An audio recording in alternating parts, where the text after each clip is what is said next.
Okay, call to order. All right.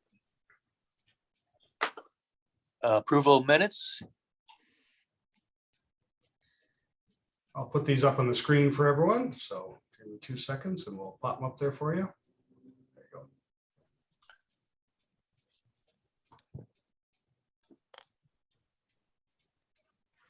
you go. All right. Do we have to do something on the minutes? So we just need a motion and a second from folks to approve the minutes if there's no corrections. Motion to approve the minutes. Second. No, he's asking for a first, so we need somebody to do a first. First. I Bob can do the can't first. All right, Holland. We don't have any visitors today, do we? We do not. We don't have a second. Oh, I I'm didn't sorry. hear a second. I'll second minutes. Can I do that? You can. Now you got to ask for the vote.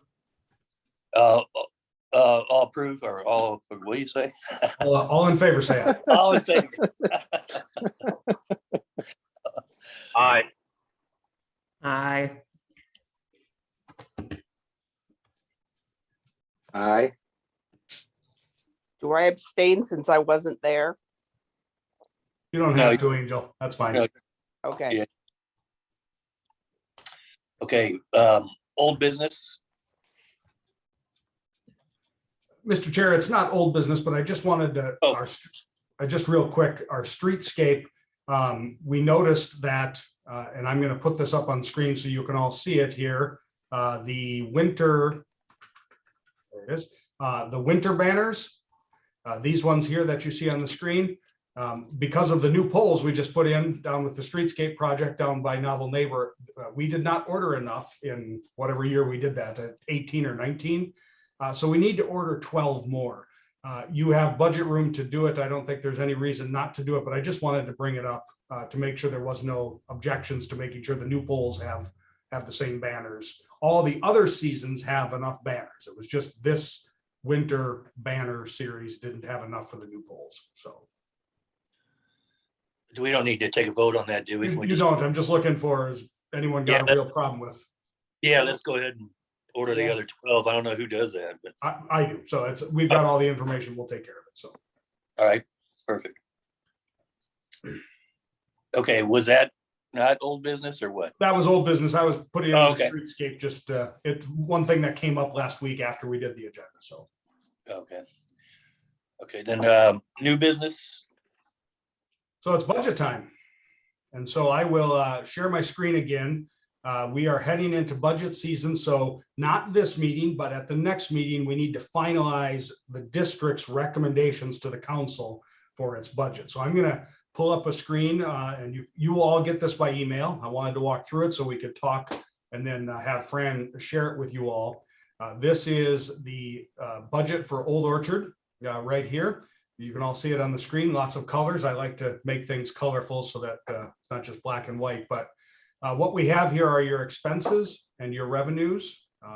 You can see the yellow column is what actually was paid in fiscal year 21. And I just want to highlight that it's July 1 to June 30. So it ended the fiscal year that ended this past June is in the yellow column. The green column is your current budget. Your year-to-date actual spend is in this column E, and then the percentage of that budget is used. And then there's a proposal that I'll walk through in a second here, and this is not again for action. I just want to highlight this and let you all ruminate on it as we head into next month. I want to look back at a couple things on expense sides that are interesting to me. We have not had, because we've centralized electricity, water, sewer and such, we've not had any charges to Old Orchard yet. I do need to look back at the bills because you do have a couple poles that are specific to the business district and power lines. And so you can see those past year's spends. It's a minor amount. So you're likely to see that number catch up as those power sources and such are utilized. Water and sewer, quite likely not going to happen at all. Advertising, we have this 19,000. You've actually spent some more out of it. When we created the large holiday advertising package, we just build it all against the general fund BDC budget.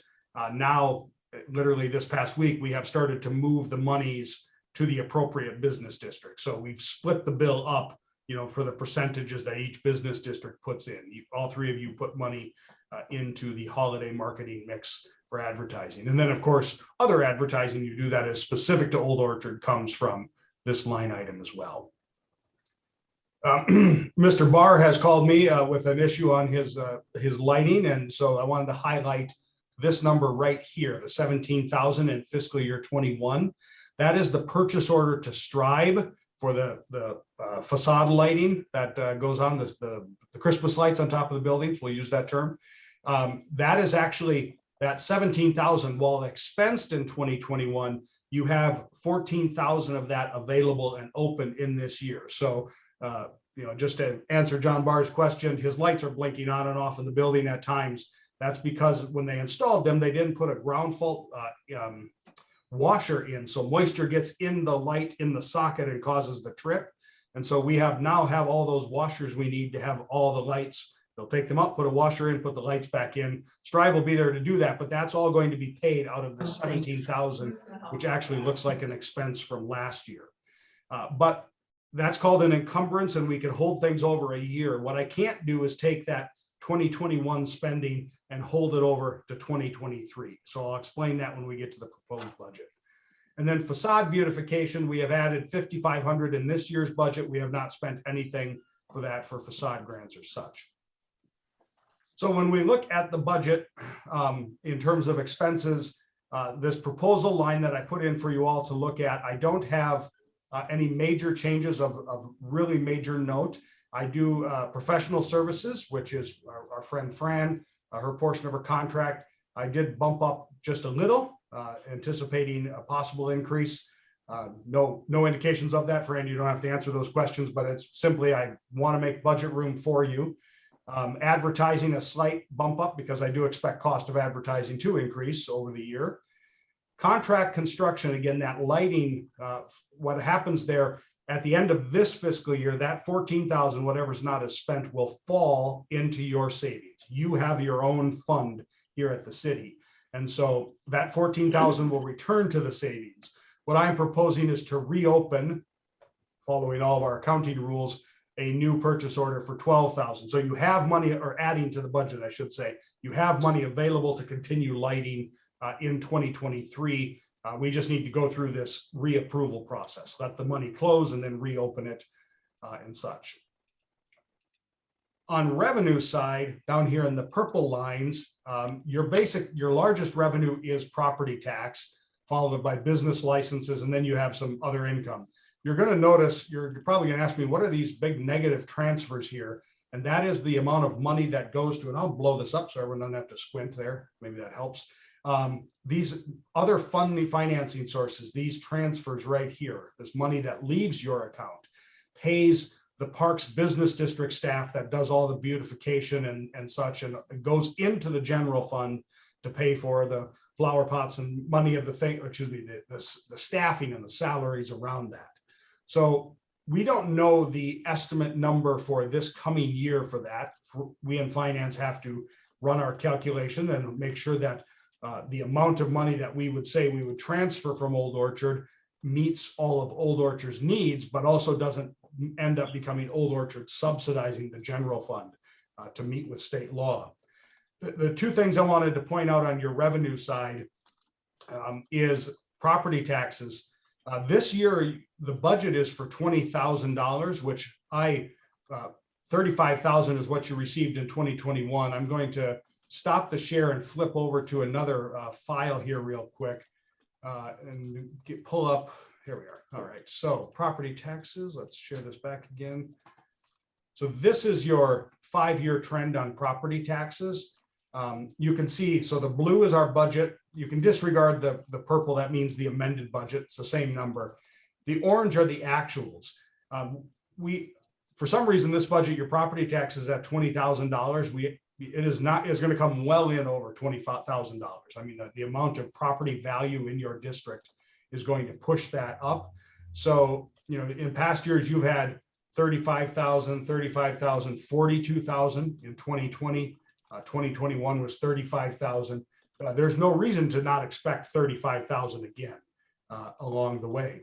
So in our budget, I've proposed up to 30, and I'll go back to that in a second. And I also wanted to point out your business licenses. When you look at the 5-year trend of your business licenses, you all should be able to see that chart I just moved to. You have, excuse me, a budget of $12,000, but the lowest you've ever gotten on business licenses is 15,000 last year, this past year. So you had actuals of 23,000 in 2017 and 19 and 18, 24,000. Now, certainly COVID has affected the business world. I'm not obtuse to that, but the 12,000 is probably a little bit of a low estimate, very conservative. And so we may, when we switch back to the budget that file that I'll share with you here again, look, I think I proposed 15,000, which is probably more in line with your base businesses that operate within the district. So why is this number negative, the 40,000? That's because of that transfer. Every year, because of the transfer, you use a little bit of the fund balance. So that's the numbers. The budget proposal, it would look like, because we're adding in money for Strive again in this budget, which doesn't appear on the current budget, looks like a $13,000 increase, but it's really about $1,000 increase in expenses that I proposed. And the revenue, just a small, would be a $10,000 increase. Sorry, that number should be 10. Type that in for you there so you can all see it. $10,000 increase in property taxes on the budget to much more match your base. It's not a big deal that the budget was low, but you have well over $20,000 worth of property tax revenues you should expect because they're very stable and they expect to be, excuse me, we should expect to receive them. So I'm going to pause there, and this is a time for questions and review and thoughts. And also, as we look towards next month and finalizing this, Mr. Chair and members, this is a very base cost to continue budget with money for lighting to be finished. Are there other projects that the Old Orchard Business District wants to undertake? Are there other things that you're aware of? Are there benches that the district has bought before that need replacing? Are there other things like that? This is the time to put those kinds of projects in the hopper for consideration by the council. So I'm going to leave the screen up so that you can all see the numbers, and I'll open it up for questions, Mr. Chairman. Anybody have any questions on the budget? This is John Barr speaking. I guess I was just going to follow up on the lighting budget. It sounds like we have $14,000 left over. And that is going towards, that was allotted for buildings who might want to put the lights up, but we have not used that money to put those lights up yet. Is that correct? Correct. So the Old Orchard District decided on doing a 100%, what I understand from Mara, correct me if I'm wrong, anyone, but a 100% cost for those lights. So the business district pays them. So that is, we held that purchase order open with Strive to finish buildings that would wish to have them up, or if there are repairs to what has been installed. So i.e. the flickering problem you have. So to finish on that thought then, is there any buildings that anyone sees that still need lights that we need to maybe go talk to the building owners? Or, I mean, the main core of the district, the north side from Frisco to Webster Walk, and the Racanellis or Webbers all the way down to Balkan. I believe that is all lit. Bob, is Weber's lit down there? Yeah, we're good. So the rest of that side of the street was on Cravings, and he was having the same challenges we're having on the north side of the street. And so we switched that over to an outlet, and Tim was not enjoying dealing with it all the time. So we switched it over to an outlet on one of the properties I own on that side of the street. So that side has been good. The other side of the street, just to clarify on the flickering, has really been more of the GFI blows. Right. and they go off. So there's many nights of the week that they're not on. Every day I have to go check the GFI and make sure that it's flipped on. And I appreciate the update on that. We've got the rubber grommets in, or the GFI, the ground fault washers.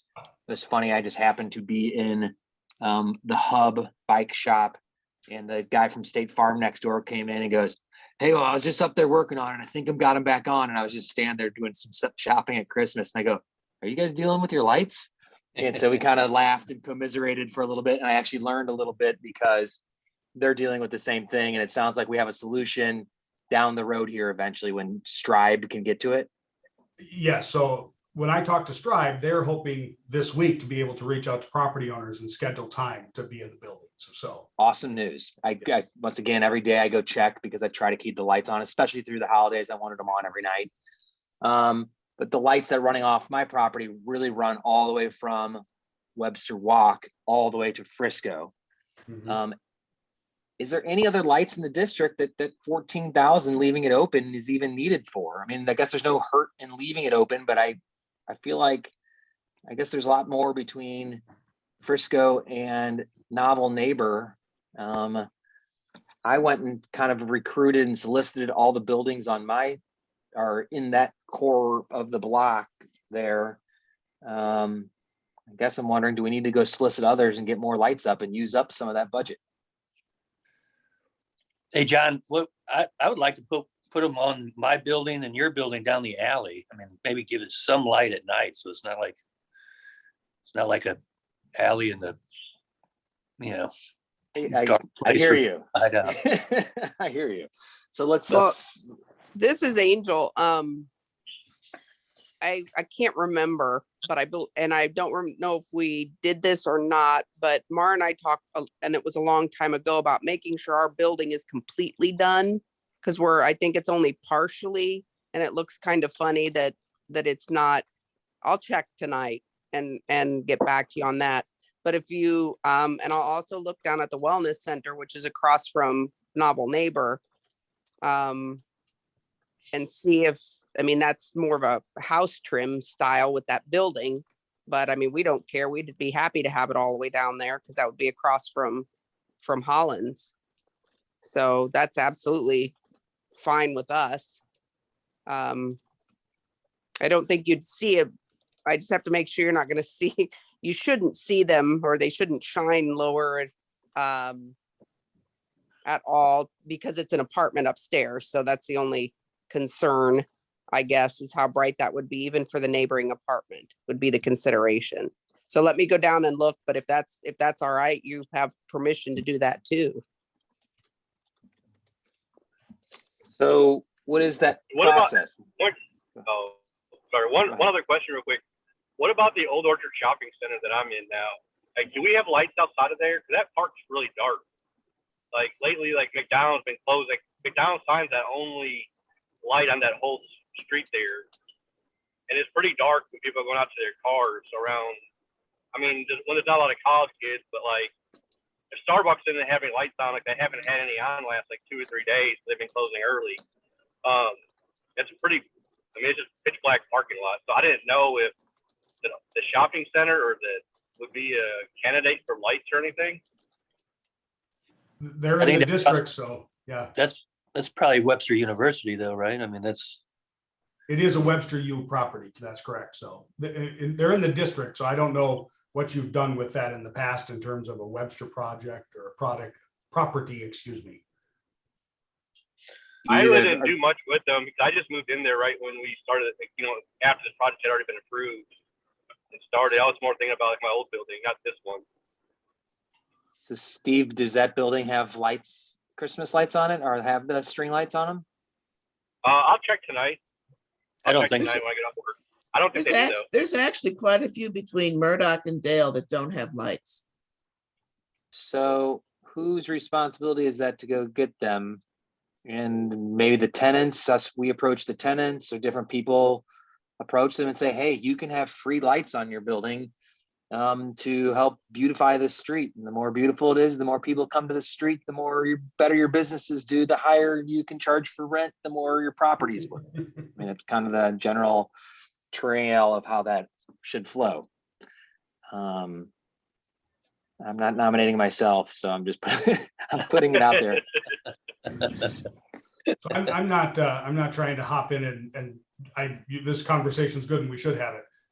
We at the city can get you the list. I mean, obviously we can all see the map. We know where the district is and such. But if you want to send letters to any of them, the property owners, we can pull that together as well, inviting them to and such, or if you want to have face-to-face. So just wanted to throw that piece in. Thank you. And I'll drop that and let us all move on from that. But just know, I think that then if we move it into that 14,000 into next year, throughout this year, maybe when I'm down getting my suit tailored because I gained too much weight, I'll talk to her and say, hey, can you give me your landlord's number? I'm going to give him a call and we can all kind of make some efforts to help reach out to those landlords and tell them they have free money to get their building looking cuter. So I'll kind of maybe one by one. So it sounds like put it in this year, and for all we know, maybe next year we won't have to put it in again because we'll have taken care of them all. Sure.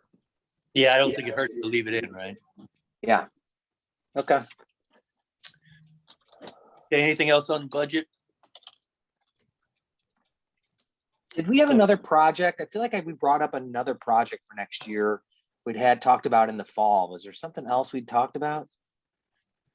Bob, lights down the side of our buildings. We can start that one together. I feel like, was there bikes again or something, or I don't know. I think the trash cans are okay, aren't they? I think those are okay. Okay. We do have some trash cans ordered from this budget that you're in. So those are coming. So I think we had 7 total, 3 for you guys and 4 for Old Webster was in the budget. I think that's one of the things we talked about, Jim. Trash cans. I don't know if this is something that would be worth looking into for a project, but it keeps coming up where I'm at. But I mean, there's a lot of businesses doing curbside pickups now because of COVID. I don't know, like how many curbside pickup spots do we have in our district? I mean, they're for, it's each individual business does it. I mean, it's not something Webster does. Oh, okay. So I didn't Steve, we essentially, from the city's perspective, said, we'll loosen up restrictions, stop the enforcement. If you're going to throw a cone out or, block a space for curbside pickup, we weren't going to get in the grill. So we've just let that go, throughout the whole of the pandemic, sort of waiting for whatever the new normal is to return. And we have not obviously seen that yet. So I only ask because we have like a 1 handicap parking spot in front of our pharmacy and a chiropractor's office, and it's always full of cars that aren't handicapped. So and that is so obviously a problem. So we're getting a lot of complaints from customers that, with MS and different conditions where they really can't walk. Sure. We want to provide them curbside service, but it's packed. Like we have no curbside parking between us, and then you also have like that the couple restaurants on the side of me that all are trying to do like curbside services for pickup, but there's nowhere to park, and then even the only handicap spots pretty much full all day. So thanks for that. Let me talk with the police department. First of all, we'll step up enforcement on that. I know the handicap spot you're talking about. We'll have Amar come around to that, but also then we'll talk about what are the possibilities on some parking restrictions there for quicker turnaround of the spaces. Because we're having a lot of people that are coming in for COVID shots. So a lot of people don't want to come in and stand in line. We can do curbside pickup. We have like baskets out front, but there's nowhere for people to park. Okay.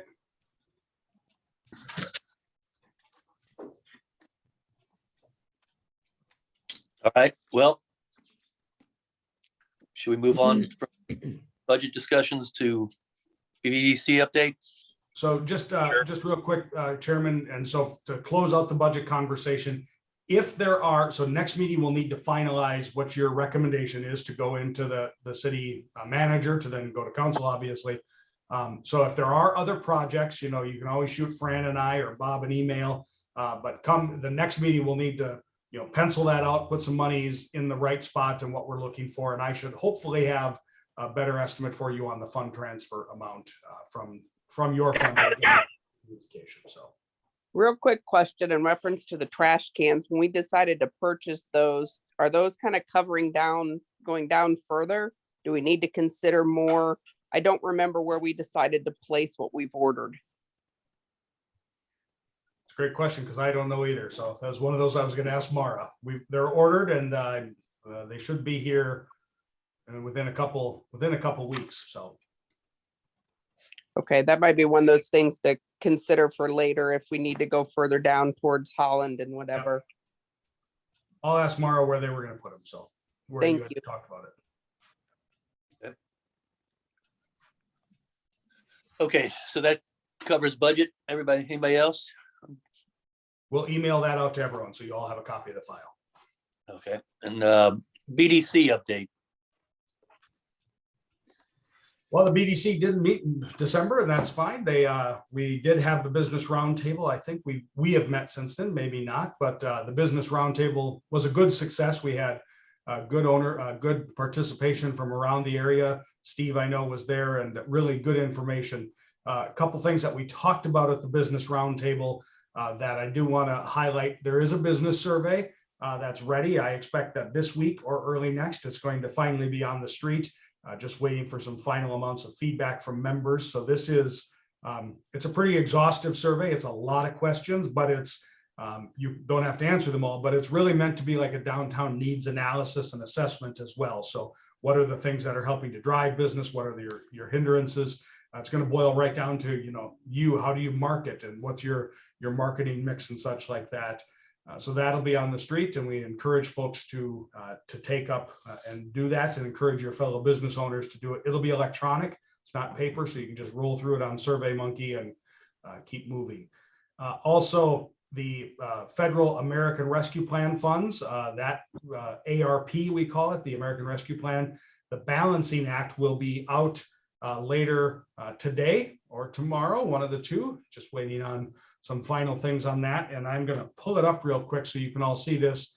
But we do encourage you to take a look at the possibilities on how those funds could be spent.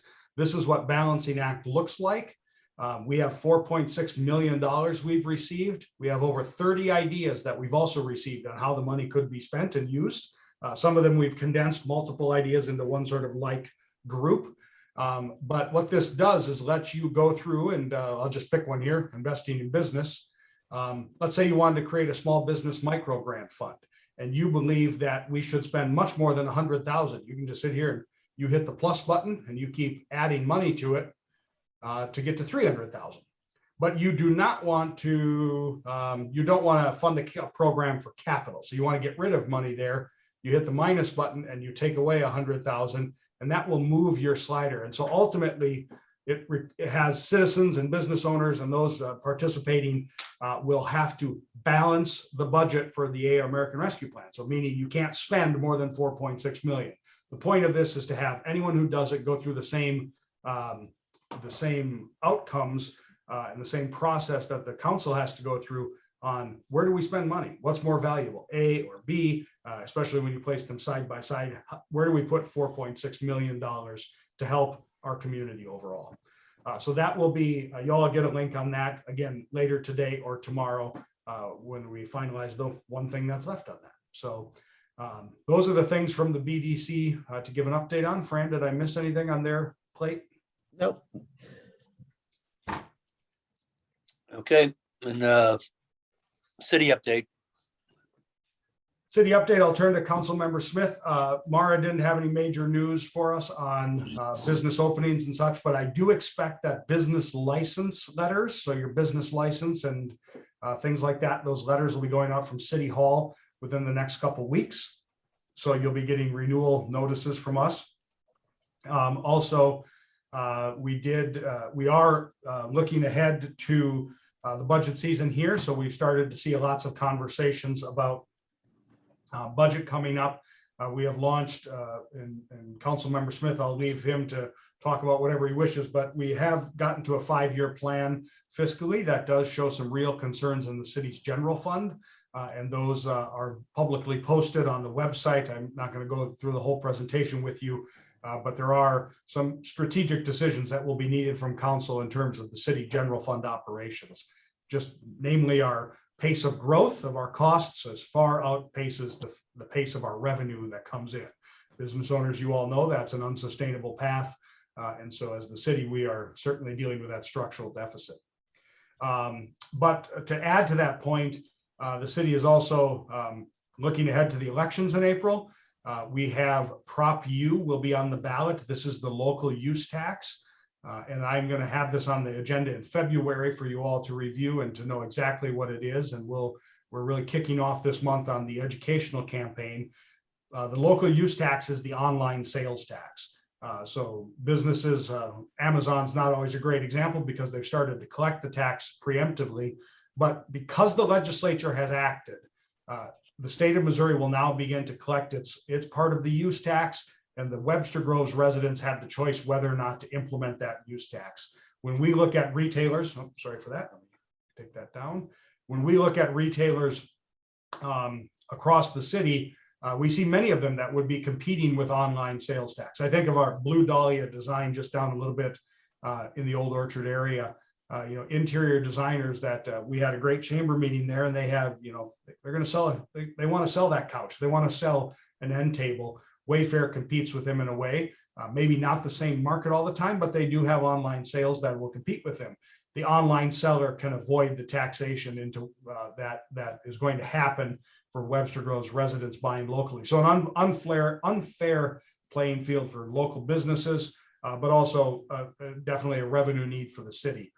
Prop U, the difference between this Prop U and Prop 1 in April of 2021 on the use tax is no longer do citizens have to file paperwork to get those to pay the use tax. It is now something that the retailers will collect because obviously the state is collecting that. So that's a very efficient method for local government. So Prop U is on the ballot, and then I expect probably some other things on the ballot, as well as obviously council elections. We are going to have a new mayor in Webster Groves. Mayor Welch is not running for re-election.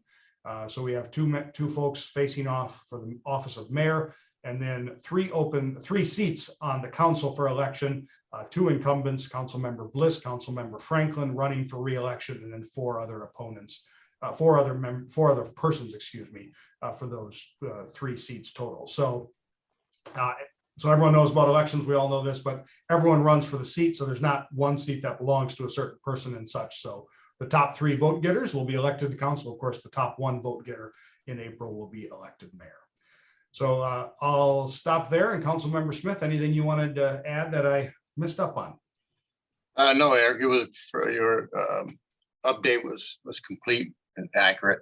Only thing I will ask the group is that just to try, read up on Prop 1, the use tax, because I think it's going to be a very good revenue stream for the city, and we actually need it. Eric and his team did an excellent job on preparing the budget overview. From my 2 years, I guess, going through budgets, this is the most detailed information that we received. So there are some hard decisions made in the council to bring our budget in line with our revenue. So that's something that I'm sure we'll hear a lot about as we move towards preparing the budget for 2023. Thank you, Eric. Thank you, Councilmember. Mr. Chair, we're happy to take questions if there are any. All right. That's about it. How about set the next meeting for February 8th? Sounds good. Motion for adjournment. So moved, it's Angel. I second Holland. And just take a quick vote on that, Bob. Oh, all in favor? Aye. Aye. Aye. Connie, you there? We'll do some All right. people. All right. Aye. All good. Late again. I had it on mute. Technical difficulties. Have a great day, everybody. Thank you all. And see you